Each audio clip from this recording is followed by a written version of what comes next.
मैं कहता हूं मुझे फांसी चढ़ा दो, लेकिन ये तो बता दो मैं हूं कौन, ये साबित तो करो मैं हूं कौन।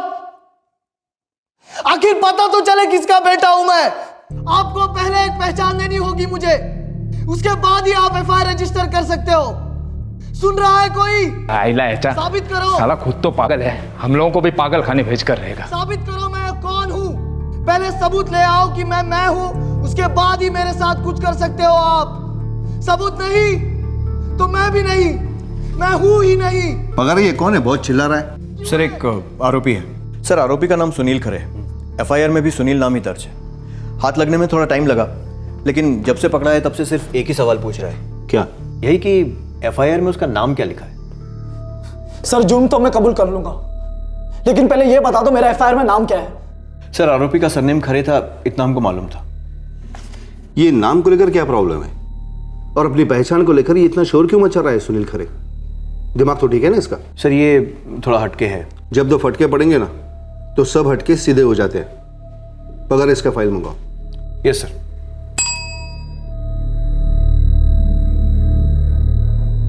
ये परशुराम बाद में ऐड हुआ है क्या? जी सर। इसका बाप का नाम है? Yes sir. पगार ये केस क्या है? कोई केस ही नहीं है। अगर आप ये साबित नहीं कर सकते कि मैं हूं तो मैं कौन हूं। आखिर यह जुर्म किया किसने है, पहले मेरी पहचान साबित करो। सुनील खरे एक संगीन जुर्म के लिए जेल में था। बड़ी लंबी चेस के बाद सुनील पुलिस के हाथ आया था, लेकिन उसे सिर्फ अपनी पहचान की पड़ी थी, और अपनी पहचान के साथ सुनील की यह जंग 2 साल पहले छिड़ गई थी। इस जंग में वो अकेला नहीं था, उसे इस दुनिया में लाने वाली उसकी मां भी इस जंग में शामिल थी।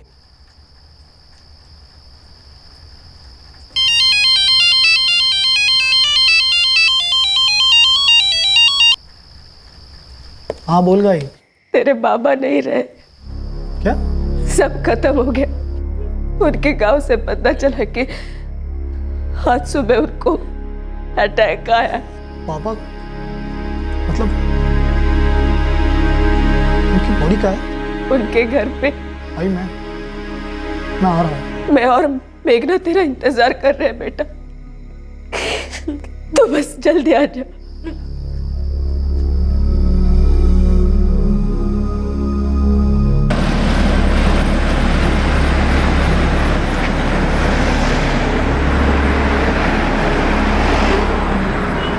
उस वक्त मैं इंजीनियरिंग के 3rd ईयर में था, नासिक में।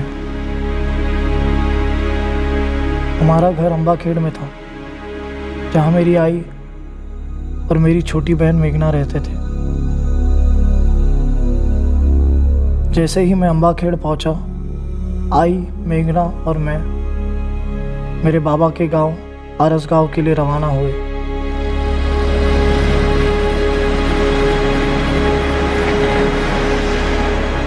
आई, बाबा वहां कब गए थे? पिछले हफ्ते, जब से उनकी तबीयत ठीक नहीं थी। मेरे बाबा ने आखिरी सांस अपने बाबा के घर में ली थी, आरस गांव में। उस घर में हमारी आई और हम दोनों भाई बहन पहली बार कदम रखने जा रहे थे।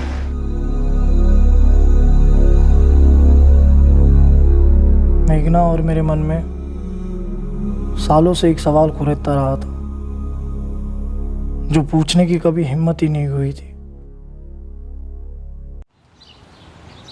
उस सवाल का जवाब हमें उस मनोज दिन मिला।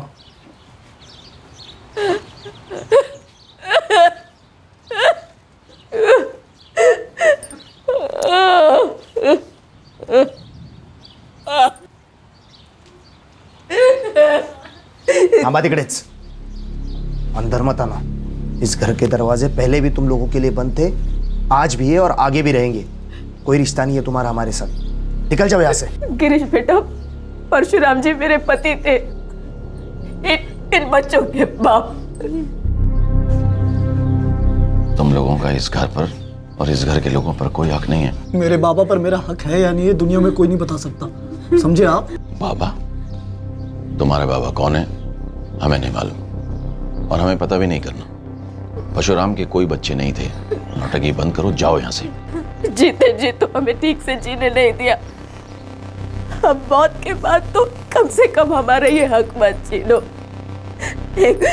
एक बाप का क्रियाक्रम उसका बेटा ही करता, और सुनील उनका बेटा है। एक बार तुम्हें समझा दिया ना कि परशुराम के ना बेटा था ना बेटी। उसका अंतिम संस्कार मेरा बेटा गिरीश करेगा। चलो निकलो यहाँ से, ये तो निकाल दिए जाओगे। सदाशिव बाबू, ऐसा मत करो। मेरे बाबा का शव हमारे सामने पड़ा था और मेरी आई मेरे काका सदाशिव खरे और उनके बेटे गिरीश खरे के सामने उनके शव के लिए भीख मांग रही थी। और वो मेरी माँ को जलील कर रहे थे। औकात मेरे समझ गई। तो परशुराम की क्या लगती थी वो शरीफ लोग नहीं बोल सकते। अगर तू फिर भी सुनना चाहती है तो सुन ले, तू परशुराम की सिर्फ रखेल थी। रखेल नहीं। हमें बाबा के पैर तक नहीं छूने दिया गया। आई, बाबा हम लोगों से इतना प्यार करते थे,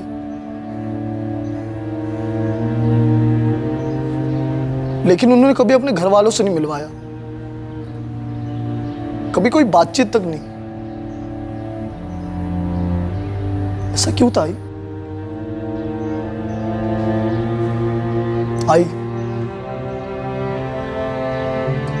आई तुला बोलावंच लागेल आज। मैं जवाब सुनकर ही रहूंगा। आपको बाबा की पत्नी क्यों नहीं मानते थे? हमें बाबा के बच्चे होने का हक क्यों नहीं दिया गया? बोल आई।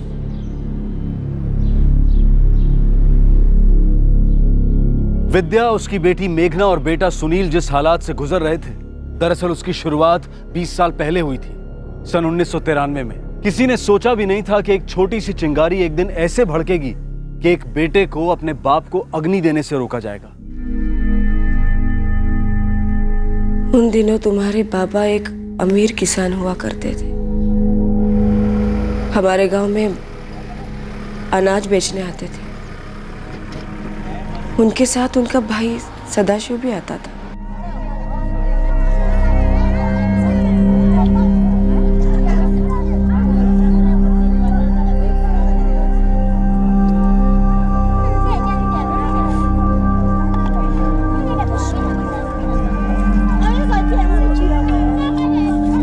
क्या पाइएगा? 2 रुपए किलो। विद्या का ना तो जनाब, लंबे अरसे बाद मुलाकात हुई तुझसे। तुम्हारे बाबा और मैं सालों से एक दूसरे को जानते थे। तब मैं सब्जियां बेचा करती थी। ये बात तब की है जब ना उनकी शादी हुई थी ना मेरी।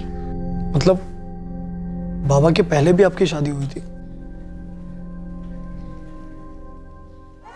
तेरे पति के देहांत के बारे में सुना, बहुत अफसोस हुआ। तो अभी कहाँ रहती है, किसके साथ? आनंद बाबू और दीपा भाभी के साथ। उषा जी की तबीयत कैसी है? दिन ब दिन बदतर ही होती जा रही है। अभी तो खाट पे ही रहती है वो। उषा कौन आई? उषा तुम्हारे बाबा की पहली पत्नी। वैसे तो तुम्हारे बाबा और मैं एक दूसरे को बहुत सालों से जानते थे, लेकिन तकदीर को कौन जानता था। हमें अलग अलग दिशाओं में खींच ले गई और फिर पास भी लाने लगी। ये जो कुछ भी हो रहा है हमारे बीच, ये गलत है। खैर मैं तो विधवा हूं, लेकिन आप तो शादीशुदा हैं। विद्या, गलत वो होता है जो किसी को दुख दे। हम दोनों एक दूसरे को खुशियां देना चाहते हैं। हर इंसान खुशियों का हकदार है। विद्या, जिंदगी एक ही है हमारी। लेकिन समाज भी एक ही है और समाज का काम भी एक ही है, बात करना, बदनाम करना। कैसे होगा हमारा? मैं उषा की पूरे मन से देखभाल करता हूँ। जब उसे अस्पताल लेके जाना होता है, मैं उसे खुद लेके जाता हूँ।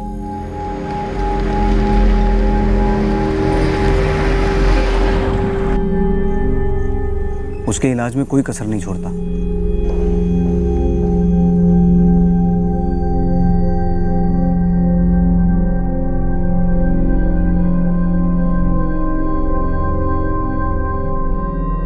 आपकी पत्नी कैंसर का इलाज करा रही है और ऐसी हालत में मां बनना ठीक नहीं होता, क्योंकि मां और बच्चे दोनों को खतरा होता है।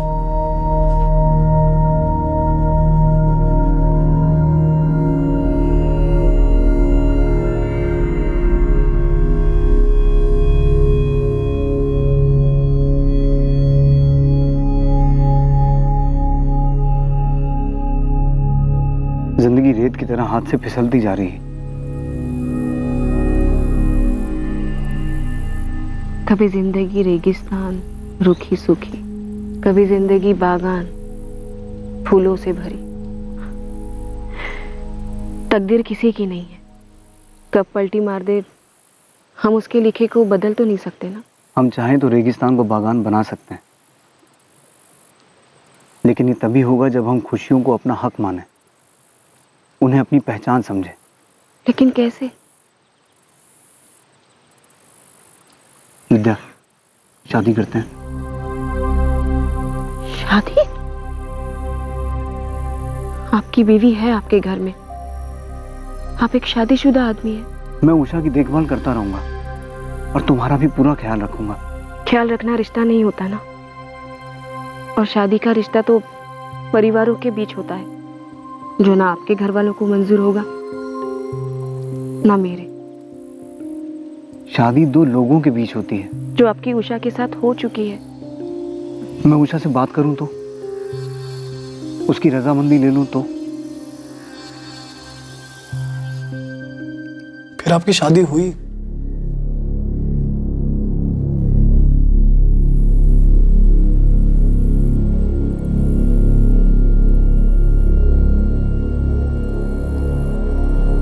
एड़ा हो गया रे, तो इतना स्वार्थी कब से हो गया? दादा, अपनी सारी जिम्मेदारियां निभा रहा हूं, लेकिन अपनी तरफ भी मेरी कुछ जिम्मेदारी बनती है। उषा सिर्फ तेरी जिम्मेदारी है और कुछ नहीं?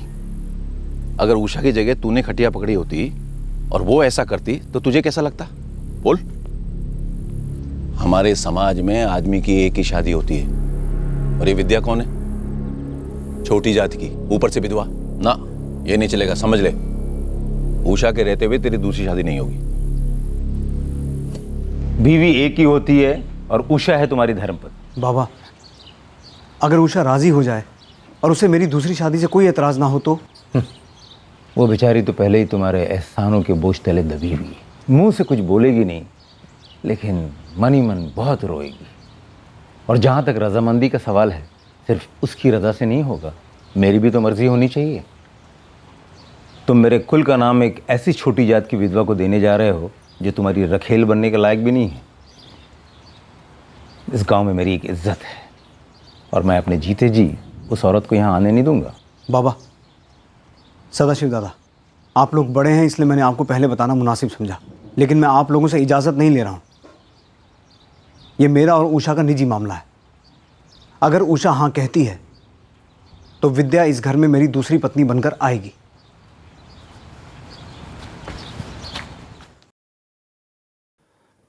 उषा, तू एक पल के लिए भी ये मत सोचना कि मैं तुझसे प्यार नहीं करता। लेकिन उषा, प्यार शब्द के साथ साथ लेकिन ये शब्द जब जुड़ जाता है तो उस जोड़ी, उस रिश्ते की अंत की शुरुआत होती है। मेरे पति मेरी जगह किसी और को दे रहे थे और उसकी इजाजत भी मांग रहे थे। मानती हूँ मैंने उन्हें कोई खुशियां नहीं दी है, बस पूरी जवानी निकल गई उनकी मेरी सेवा करने में। शायद वो अपनी जगह सही है, पर शादी के तुरंत बाद बीमार मैं अपने मर्जी से तो नहीं हुई थी ना।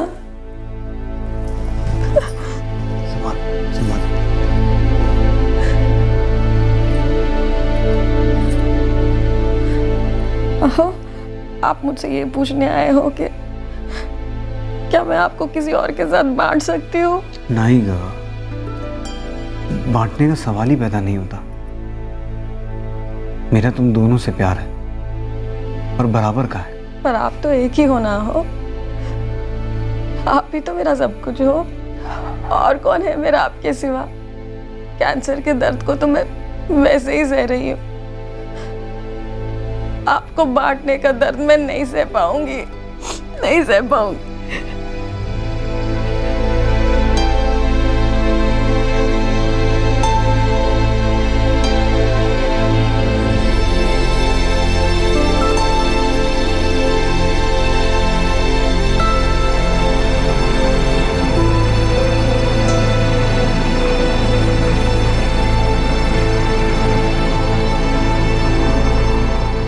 आनंद भाऊ, विद्या की अपनी भी जिंदगी है, और फिर आप लोग कब तक उसके साथ रहोगे?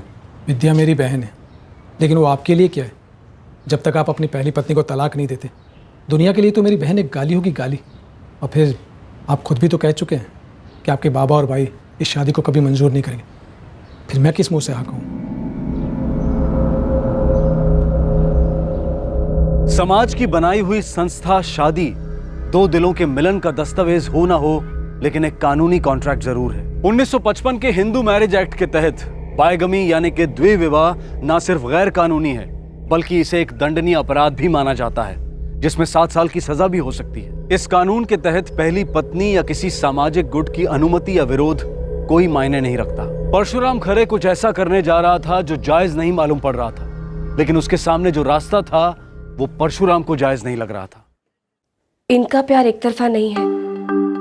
जितना ये चाहते हैं कि शादी करके मेरे साथ रहे, उतना मैं भी चाहती हूँ। चाहत का क्या है विद्या? हम सब कई चीजें चाहते हैं। इंसान चीज नहीं है ना भाऊ, इंसान तो जिंदगी है। पर उषा अभी जिंदा है। हाँ ठीक है, बहुत बीमार है, लेकिन अभी है। देखो परशुराम, बहुत सीधी सी बात है। अगर आपको मेरी बहन से इतना प्यार है, शादी करना चाहते हैं, तो उषा जी को तलाक क्यों नहीं देते? नहीं आनंद भाऊ, ये नहीं हो सकता। उषा जब तक जिएगी मेरी पत्नी बनकर रहेगी, मेरी देखभाल में रहेगी। उषा को मेरी उतनी जरूरत है जितनी मुझे और विद्या को एक दूसरे की। एक आदमी दो नाव पे सवार तो नहीं हो सकता ना भाऊ।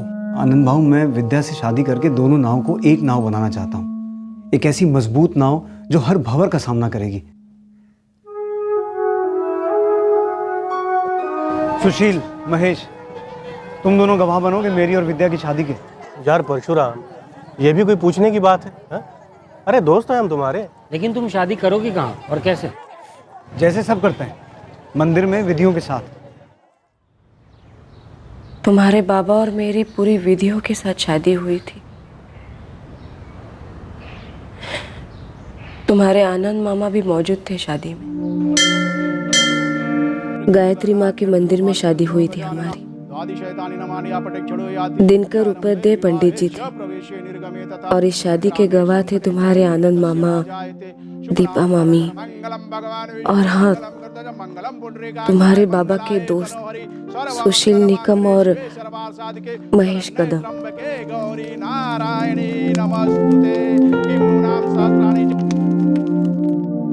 तो फिर उन्होंने आपको कबूल क्यों नहीं किया? हम लोगों को क्यों नहीं अपनाया? उन लोगों को ये शादी ही कबूल नहीं थी, तो मैं कैसे कबूल होती? ये औरत मेरे घर में दाखिल नहीं हो सकती। बाबा, हमें अंदर आने दीजिए। हमारी शादी हो चुकी है और अब विद्या मेरी पत्नी है। तुम्हारी एक ही पत्नी है, उषा, जो जिंदा है, जिसे आज तुमने जीते जी मार डाला है। ये मेरे और उषा के बीच का मामला है, और मुझे पूरा भरोसा है कि उषा मान जाएगी। लेकिन ये घर नहीं मानेगा। ये घर जितना आप लोगों का है उतना मेरा भी है, और अब मेरी पत्नी विद्या का भी। उषा का भी है, वो तुम्हारी पत्नी है। ये एक रखेल है, और रखेल की जगह घर के बाहर होती है, घर के अंदर नहीं। बाबा, मेरी पत्नी के बारे में ऐसे शब्दों का इस्तेमाल मत कीजिए। हमें अंदर आने दीजिए, ये मेरे साथ रहेगी, आप लोगों का रास्ता नहीं काटेगी। ठीक है, आए हो, आज की रात गुजार लो, लेकिन कल से यह औरत हमें यहां दिखनी नहीं चाहिए। उस घर में, उस परिवार में मुझे कभी अपनाया नहीं गया। उस दिन मैं पहली और आखिरी बार उषा से मिली थी। उसका चेहरा दर्द का नक्शा था, मैं उसे आंख नहीं मिला पा रही थी और वो मुझे भला बुरा कुछ नहीं कह रही थी। घर के दूसरों की तरह उसने जहर नहीं उगला। शायद वो अपने पति को उसके बाबा और भाई से बेहतर समझती थी। सुनील, तुम्हारे बाबा सिर्फ बड़े दिल वाले नहीं, साफ नियत वाले इंसान थे।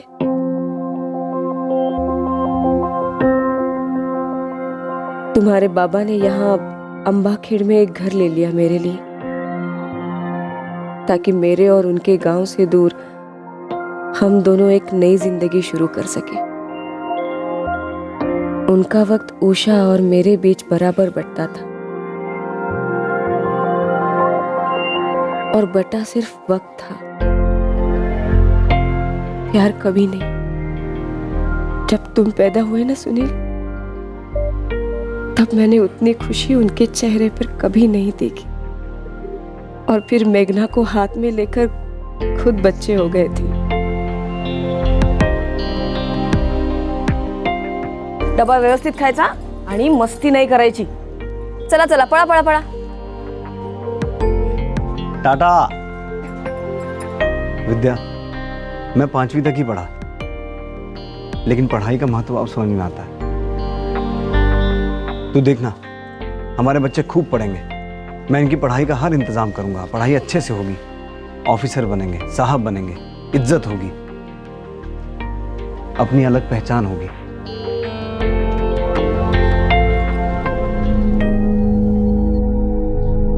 पापा जब भी घर नहीं होते,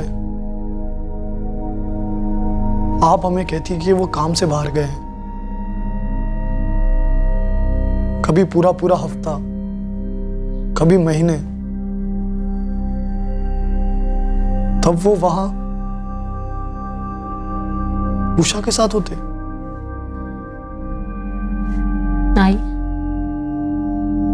उषा से तो उनके कोई बच्चे नहीं थे। तो दादाजी को कभी मन नहीं किया कि बस एक बार हमसे आके मिल लें? वो लोग तुम्हें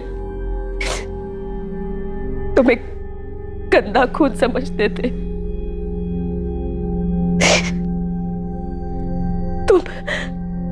तुम मेरे बच्चे हो ना, और वो लोग मुझसे ही नफरत करते थे। बाबा के भाई भी। हाँ, सदाशिव भाऊ भी। तुम्हारे बाबा यहाँ की बातें वहां नहीं करते थे और वहां की खबर यहाँ नहीं देते थे। सुनील, तुम्हारे पैदा होने के कुछ सालों बाद मुझे पता चला कि तुम्हारे दादाजी बीमार रहा करते थे। थोड़े दिनों बाद वो चल बसे।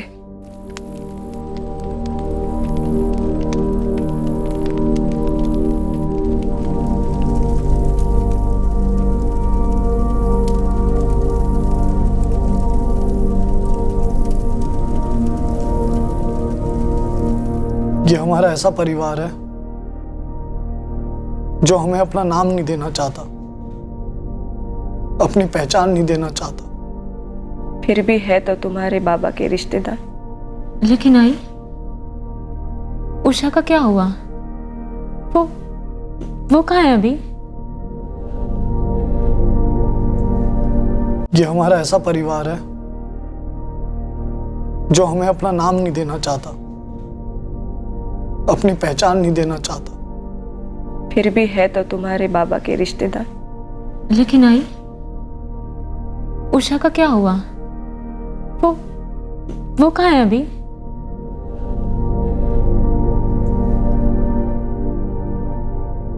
तुम्हारे बाबा हम दोनों से बराबर प्यार करते थे।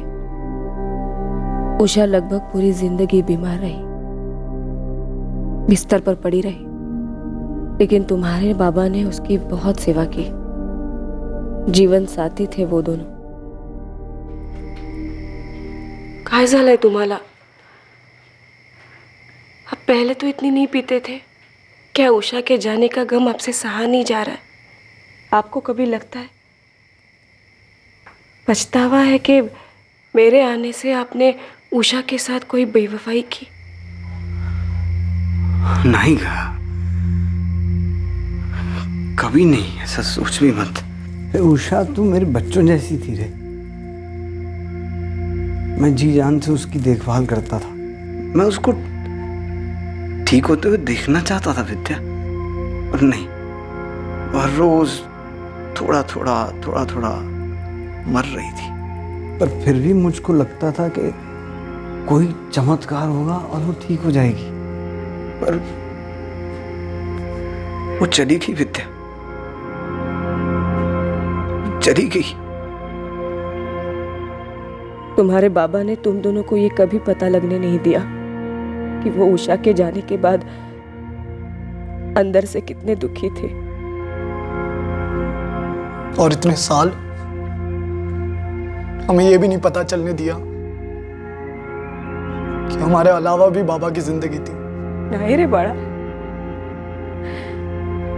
तुम्हारे बाबा बस यही चाहते थे कि तुम दोनों खुश रहो, पढ़ाई पे ध्यान दो। उन्होंने कभी किसी बात की कमी नहीं की।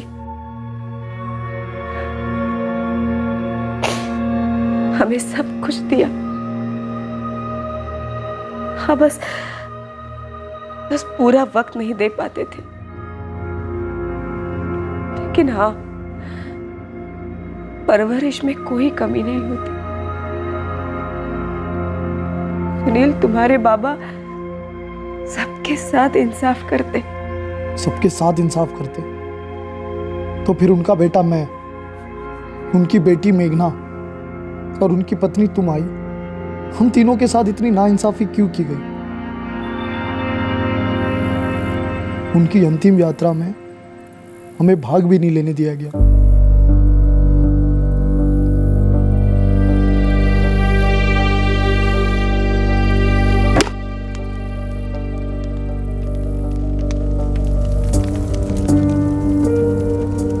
हमारे घर के कर्ता को अग्नि देना तो दूर, हमें चिता से ऐसे दूर रखा गया जैसे कि हम कोई अजनबी हैं।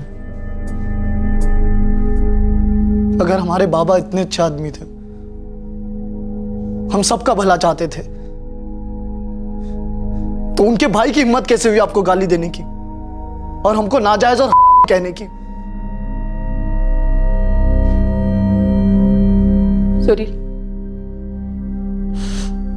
तुम्हारे बाबा के परिवार वालों ने हमारे साथ जो भी बर्ताव किया, तुम्हारे बाबा ने मुझे और तुम दोनों को सब कुछ दिया है। वो लोग मायने नहीं रखते हमारे लिए। और अब हमें तुम्हारे बाबा के लिए एक अच्छी जिंदगी बनानी है। वो भी यही चाहते थे। अब हमें दुनिया से कोई लेना देना नहीं।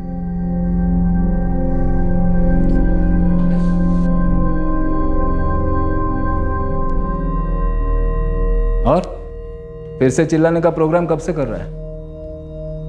मेरी ड्यूटी के बात कर रहे बाबा? कैद में तू है, टॉर्चर हम लोग हो रहे हैं। टॉर्चर क्या होता है ना, ये सिर्फ मुझे पता है। मानो अंदर किसी ने तेजाब डाल दिया हो, और उस तेजाब को शांत करने का एक ही तरीका है, आपको साबित करना होगा मैं कौन हूं। मेरी पहचान क्या है, आपको साबित करना होगा। आपको साबित करना होगा मैं कौन हूं, मैं किसका बेटा हूं, आपको साबित करना होगा। आपको साबित करना होगा मैं कौन हूं। सर, मैंने विद्या खरे से भी बात की है, सुनील की माँ। उन्हें उनकी पहचान नहीं दी गई। वो इसके लिए काफी लंबी लड़ाई लड़ रही हैं, ऑलमोस्ट 1 साल से। इसका मतलब उन्हें उनकी पहचान से अलग किया गया है। सर मुझे लगता है सुनील ने ये जुर्म गुस्से में किया है, और उसका मकसद ये साबित करना है कि वो कौन है, किसका बेटा है, किस खानदान से है। सर 4 दिन से वो यही चिल्लाता जा रहा है। पर हमें बाय बुक जाना पड़ेगा। FIR और चार्जशीट में सही एंट्री होना बहुत जरूरी है, वरना ये केस कमजोर पड़ जाएगा। क्या सुनील ने ये जुर्म ये साबित करने के लिए किया है कि वो परशुराम खरे का बेटा है? आई, भैया ने ऐसा क्यों किया? खुद की जिंदगी तो बर्बाद की, हमारी भी बर्बाद कर दी।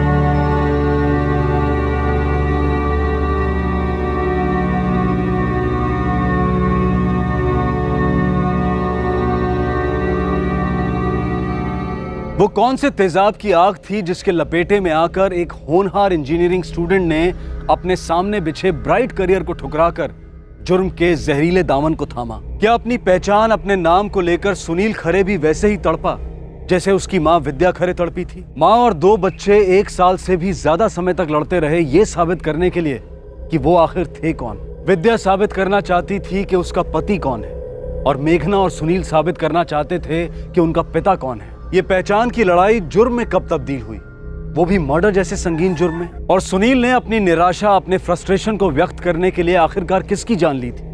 ये सब हम आपको बताएंगे कल रात 11 बजे इस केस के दूसरे और आखिरी भाग में।